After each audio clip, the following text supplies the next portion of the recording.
Hey everybody, DeLongshot Signatures here. I just wanted to do a quick recap video of the year that was for autograph collecting, let you guys know some stuff that I have planned going forward, and just kind of tell you all how it went this year.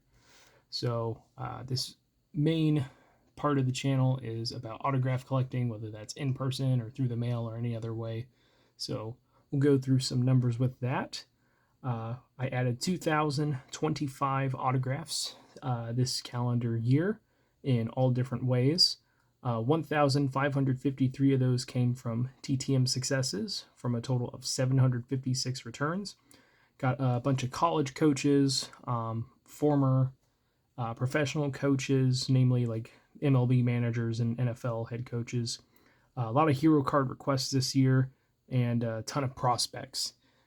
Didn't get too much focus on my card sets. I did have a few batches out here and there when I had the time to do the research into that. But, not as much as I probably would have liked, but still was able to add some new names and some pretty solid ones. Of all those successes, I had 4 that took over 2,000 days to get returned. So some very long waits there. I think the average wait time for my returns was 4 months for this year. But the 4 successes that came in that took over 2,000 days, both of my Paxton Lynch returns, one from former college football and NFL head coach John Robinson, and then the other one was a Joe Pavelski autograph, my favorite NHL player, and that was one that I sent out while I was in college. So it tells me that it's been a long time since I was there.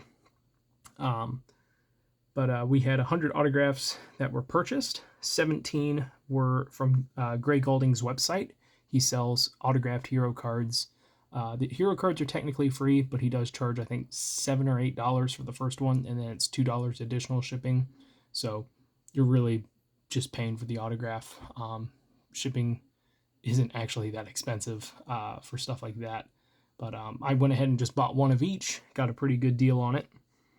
And then I bought 8 signed hero cards at the U.S. Nationals while I attended this year. I got 29 from a massive Hall of Fame COMC order. I've got a whole video on that. And then another 46 autographed hero cards from an eBay lot that I purchased around Christmas time. I also have a video on that. 15 of the autographs I got this year were from gifts. I also include contest winnings as part of that. So, for example, I got a Billy Idol autograph CD from Star Tiger, won their end-of-year 2022 contest, won that and received that in January. A couple other gifts were from Brandon Stebbins. He sent me some Don Russ baseball cards that were autographed, including a Bud Black 1990 Don Russ, which I'd actually gotten Bud Black via TTM this year on some photos. He seems to be pretty tough if you try and send cards. So that was a really nice addition there. Thank you, Brandon. And then also got Christmas care packages from Megan, TT Hobbies, and Caleb's Cards, which I just posted a video on that the other day if you want to check that out. Only pulled 1 autograph this year. Like I've said in previous videos, I don't really collect cards anymore. And I'll explain why I'm showing these cards here in a moment. But I don't really collect cards anymore, but I occasionally do buy a box or I get gifted a box. And this was a birthday gift that I got of a couple Prism boxes from this year. And one of them was the 2023 Prism Baseball. I pulled a Vince Coleman autograph, so a pretty solid pull there. The last 356 autographs that were added to the collection were in person. Got 4 at an Indy Fuel game at the beginning of the year. I don't think I've even looked up who those players are since. They were both fairly new to the team, so they were just kind of thrown out there for the autograph signing at the end of the game. But 148 were from the Indy 500. That includes all the days of the track, as well as the Legends Day. I did get to meet Gilles DeFerrin, who passed away earlier this week, unfortunately, very unexpectedly. So really glad to have gotten to meet him. It's a shame to lose him so young. I think he was only 56. And the other 204 autographs for the in-person this year came from the U.S. Nationals and the open houses that were available because of that. So I think I went 3 days this year to the Nationals. I think I went Friday, Saturday, and Sunday, and did really, really well all 3 days. But I also got to go to the Don Schumacher Racing open house, and unfortunately, Don Schumacher just passed away recently too. He wasn't there, but a lot of his former drivers attended for. It was a benefit for the Riley Children's Hospital. Met drivers there. Got to go to the Petragon open house that had a whole bunch of autograph opportunities, and then at the track, they have all kinds of autograph sessions going on. And then you can just wander around the pits too. So, like I've said in previous videos and all the time, the US or drag racing is definitely worth going to if you get a chance. Tickets are a bit more expensive than other events, but totally worth it when you have free access to the pits. So all in all, adding on to the autograph collection this year was pretty good. I will say that it is less than previous years, more than most years, but less than I think the past 2 years, mainly because I have maintained a job this entire year. Last year I had a bunch of time off after quitting my first job. Worked a month at Amazon, and then I started my new job in November of 2022, and where I have remained since. But I had a ton of free time, and it turns out you can do a whole lot of TTM requests when you have that. But I've been, focused on work, and it's been a really nice change going to back to a 9 to 5, back to an 8-hour shift. I've never done a 9 to 5 before, but this was my first one.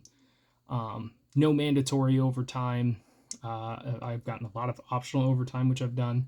No mandatory weekends, but I've also gone on the weekend by choice. And it's a really good place there. Don't get paid as much as I did at my previous jobs. It's a much smaller facility, but it's a much better management group. And I feel like, as an employee, I'm treated better there than I have than I did at my first job. So that was really nice, but that definitely takes away quite a bit of time from being able to work on the collection. I also began a focus on my personal finances this year. Because of COVID, I was working a ton at my first job, had all kinds of overtime, decent pay, and there was nowhere to really spend my money other than maybe on eBay and some video games here and there. So I had built up a pretty good savings, and then after quitting that job, I took way too much time off, and I didn't lose all my savings, thankfully, but I did take a pretty good chunk out of that, being out of work for as long as I was. And I didn't really ever do anything with the money that I had. So with inflation this year, the money that I would have had wouldn't have been nearly as helpful in everything. So back in April, I started really focusing on personal finance. So I've dedicated a lot more time trying to learn about it and get a bunch of stuff set up. So that took up a bunch of time as well and slowed me down TTM wise and everything. But really, I just wanted to get a start and be comfortable for this year.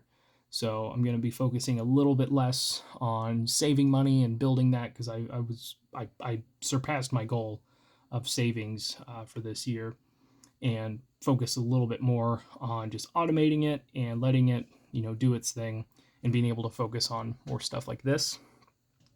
I also restarted my eBay store, so that has taken some time. That does go hand in hand with the personal finances. None of that money is being brought back into purchasing autographs or TTMs or anything like that. All of that is going towards savings.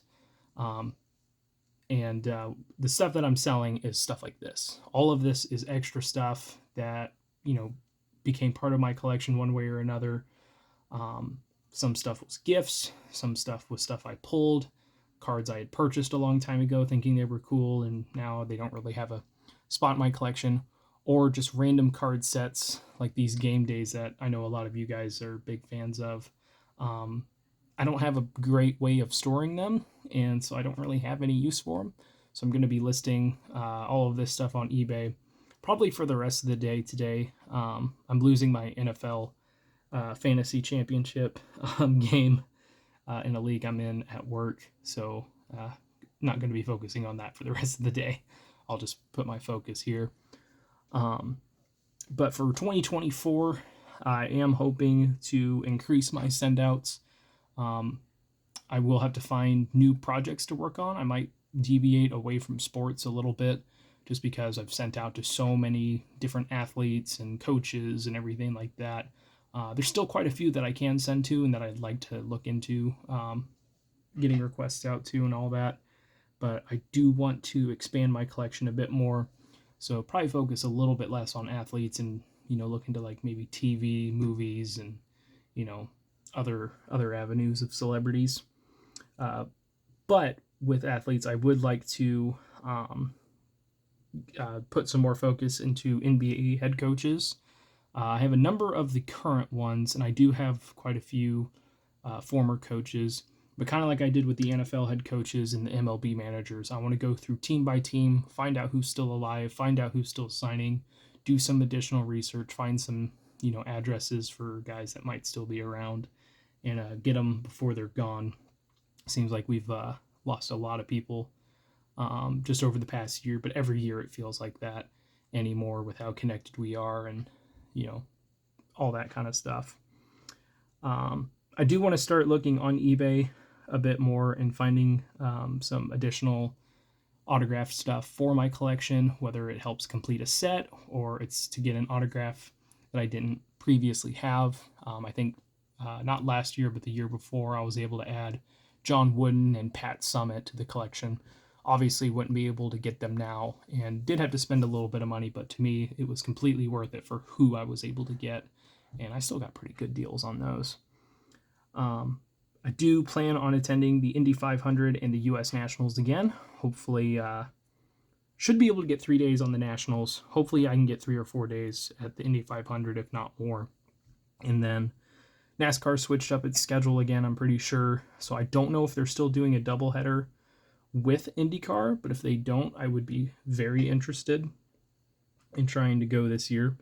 But I'll have to do some more research into that. I briefly looked over it.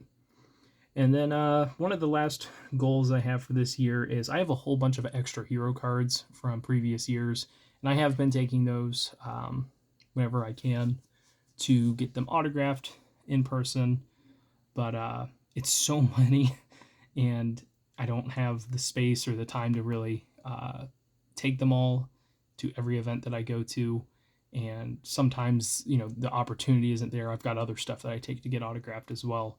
So I might not be, hitting the hero cards as much as I would like to when I've got other projects I'm working on. So I've already got a few that I've sent out.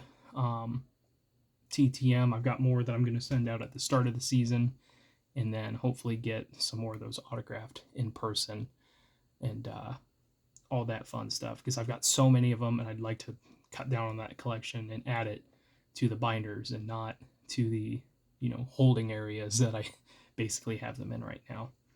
But overall, 2023 was a really, really good year for me. Lots of great returns. Got to explore some different avenues of collecting, everything like that. The channel didn't do as great this year as compared to 2022.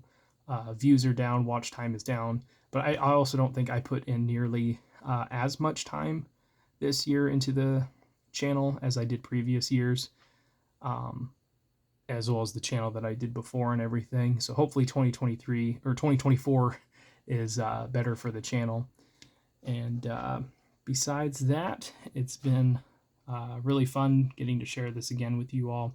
Hopefully I'll have some cool stuff to share with you all next year. Let me know what you guys enjoyed from my channel this year, from my videos, different stuff that I've added to the collection, and let me know what you enjoyed from your own collecting, if you collect, or what you enjoyed from your year this year, whether you collect or not. Would love to hear from you guys. But that is it for this one. Thank you guys for watching. I really appreciate it. Helps me out a lot. Best luck with your guys' collecting. Take care.